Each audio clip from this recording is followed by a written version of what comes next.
بسم اللہ الرحمن الرحیم۔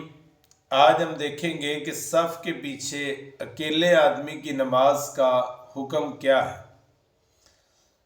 یعنی دوران جماعت اگر صف مکمل ہو جائے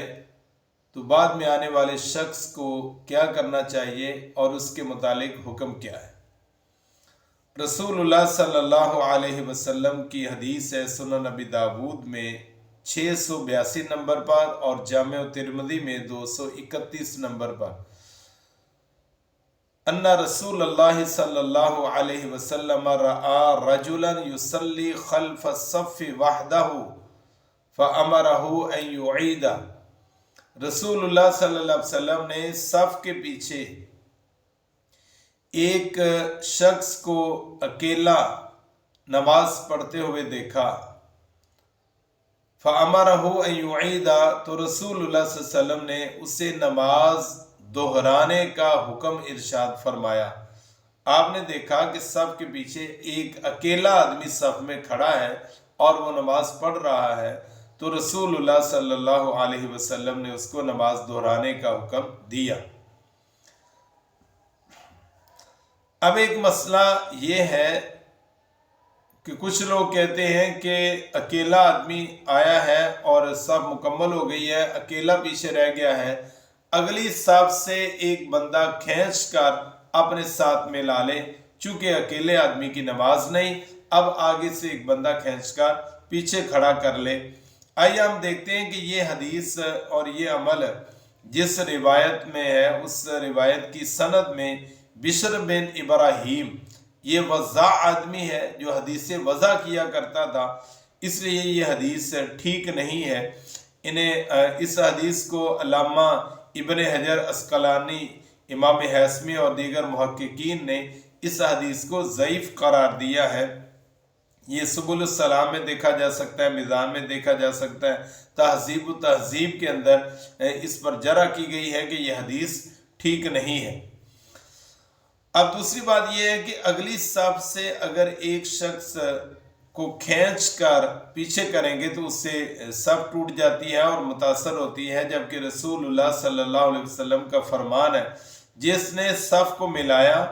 اللہ اس کو ملائے، اور جس نے صف کو کاٹا اللہ تعالیٰ اس کو اپنی رحمت سے کاٹ دے گا، یعنی جو صف کو ملائے گا اللہ اس پہ اپنی رحمت کرے گا، اور جو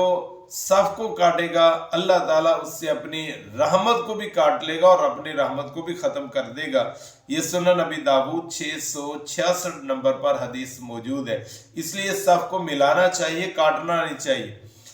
اب بعض کا خیال ہے کہ جس شخص کا وضو ٹوٹ جاتا ہے اور وہ بھی تو صف سے نکل جاتا ہے تو صف تو اس سے بھی ٹوٹ جاتی ہے، وہ اس بات پر استدلال کرتے ہوئے کہتے ہیں کہ آگے سے اگر ایک بندہ کھینچ لیں تو اس میں کوئی حرج کی بات نہیں ہے۔ اب یہ استدلال ٹھیک نہیں ہے کہ اگر وضو ٹوٹ جائے تو صف پھر بھی ٹوٹ جاتی ہے۔ ایسے بے وضو شخص کا صف سے نکل جانے کے متعلق رسول اللہ صلی اللہ علیہ وسلم کا فرمان ہے کہ جس کا وضو ٹوٹ جائے وہ اپنی نماز کو ختم کر کے اپنی صف سے نکل جائے، وہ تو رسول اللہ صلی اللہ علیہ وسلم کی حدیث پر عمل ہے، اور اس پر اگلی صف سے بندہ کھینچ کر پیچھے والی صف پہ کھڑا کرنا، اس پر کوئی حدیث صحیح موجود نہیں ہے۔ اب اگلی صف میں جگہ ہونے کے باوجود یہ سمجھ لیں، اگر اگلی صف میں جگہ ہے اور اس کے باوجود ایک آدمی پیچھے کھڑا ہوتا ہے اور پیچھے صف بناتا ہے تو ایسے آدمی کی نماز نہیں، اسے اپنی نماز وہ دوبارہ دہرانی چاہیے۔ اور اگر صف میں جگہ بالکل ہی نہیں ہے تو اضطراری صورت ہے،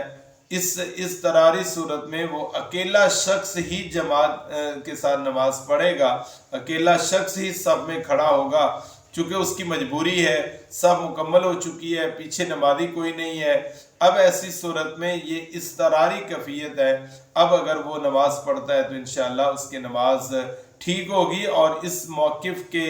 حاملین امام مالک، امام ابو حنیفہ، امام شافعی اور امام ابن تیمیہ اور علامہ ناصر الدین البانی اور شیخ ابن باز، شیخ محمد صالح العثیمین، ان کا موقف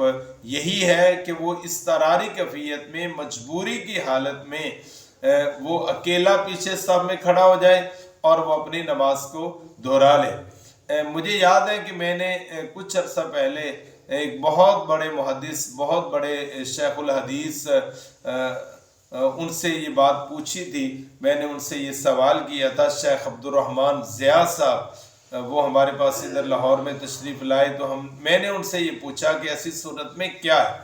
کہتے جی اکیلے آدمی کی نماز تو نہیں ہے اور آگے سے بندہ بھی نہیں کھینچنا، کہتے ایسی صورت میں وہ نماز شروع کر دے، اگر پیچھے سے کوئی آ کر مل جاتا ہے، چونکہ اس کی مجبوری ہے، اضطراری کیفیت ہے، اگر پیچھے سے آ کر کو مل جائے تو پھر تو ٹھیک ہے، اگر نہ ملے تو وہ اکیلا جتنی رکھنے پڑے گا وہ دہرا لے گا، اس کے بعد اگر کو مل جاتا ہے تو وہ اس کو جماعت کے ساتھ ہی کنورٹ کرے، اور جو اکیلا اس نے ایک رکعت یا دو پڑھی ہیں وہ اس کو دہرا لے، باقی ٹھیک ہے۔ واللہ عالم بالصواب۔ یہ ان کا ایک احتیاطی موقف تھا، یہ بھی میں نے آپ کو بتا دیا کہ اکیلا اضطراری صورت میں جو نماز پڑھے گا، اس موقف کے حاملین جو ہیں وہ امام مالک، امام ابو حنیفہ، امام شافعی اور دیگر ہیں۔ واللہ عالم بالصواب۔